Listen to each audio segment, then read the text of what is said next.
Hi, my name is Michaela Jarrett, and today I'm joined with Preacher Bill Orren. Why don't you start by telling us a little about yourself, like your name, your age, and the community where you live?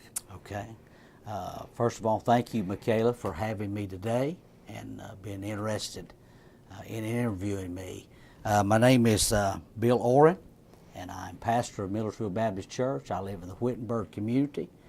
My wife's name's Sherry. I have two sons, Daniel and Zach. Have 4 grandchildren, which I'm very proud of.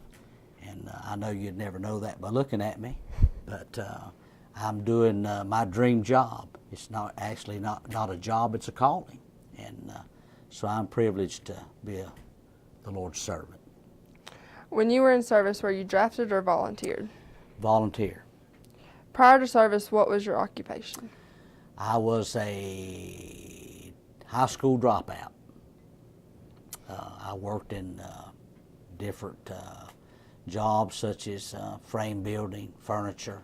I worked in poultry for a while, but I knew I needed a change, and the military seemed like a good option. Were you married before, during, or after service? After service.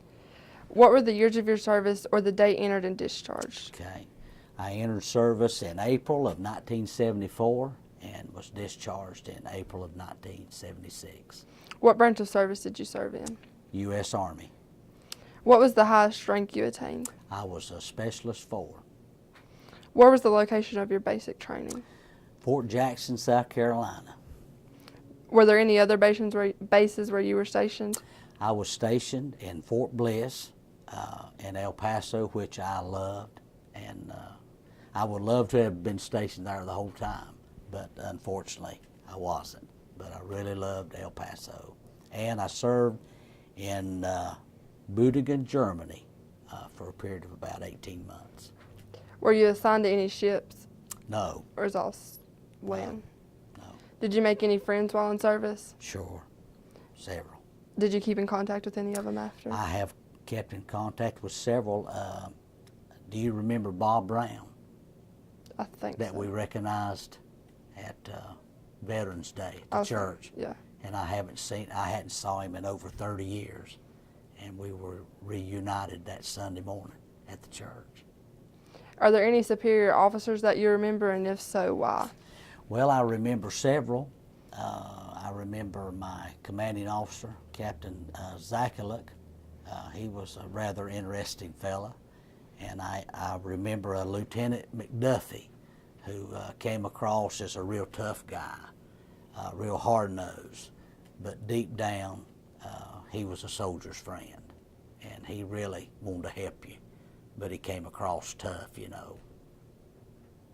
Did you serve stateside, overseas, or a little bit of both? A little bit stateside, mostly overseas. If wartime, which war were you in? Actually, I was on the tail end of the Vietnam era. I had orders to go to Vietnam, and they canceled my orders just before I got out of basic, or AIT, which was served in Fort Bliss down in El Paso. But they canceled my orders, and I'm really glad they did. Were you involved in any specific battles? No. It was mainly peacetime. The Berlin Wall was still up. Germany was still divided. You know, the Soviets were still in occupation of part of Germany. But no, there wasn't any significant things. We guarded a pass that supposedly if the Russians came in, they would come through that pass. So we were on alert quite a bit.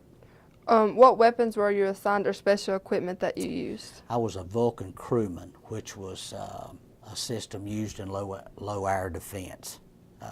It was almost like a Gatling gun, fired a 20-millimeter shell. But we were with a Dusters group, which was small rockets, you know, for aircraft, air defense. What poor conditions or hardships did you face in service? Well, the poorest conditions that we had was actually that our equipment, very little of it even worked. And if we were to go into a wartime situation, the enemy would have went through us like a hot knife through butter. We had very little equipment that even worked. So that was basically the conditions that we were in. How did you handle being away from home and family? Well, it was tough, but to be honest with you, at that time I'm the child of a divorced home, and so my family and I, we really wasn't really close. I was having a pretty rocky time. So I was just trying to get away from my situation, really. Did faith play a part in helping you cope with your time in service? No. What did you do for fun or during leave? Well, we participated in sports, we bowled, went on some tours, just kind of hung out and tried to forget about the service life. Uncle Sam, sometimes he's there 24/7, so it's good to get away from Uncle Sam a little bit. Did you receive any awards, medals, or commendation? Other than the Medal for Vietnam, no. Do you have photos, uniforms, or mementos you kept from your time in service? I do. I have some insignias. I do have some photographs and a whole lot of memories. What has your occupation been since leaving the service? Well, I was involved in upholstery. I was an upholsterer for 20-some years. I entered the ministry in 1992, so I'm involved with the call of God on my life. Were any of your family members or ancestors in service? I've had several folks. My dad was he was in the military. He was actually a cook, and he was stationed in Germany, and had a uncle that was killed in Normandy. I'd never met my Uncle Ray, but he died in Normandy, and had several other, my relatives that's been in service. Are you active in any veteran organizations?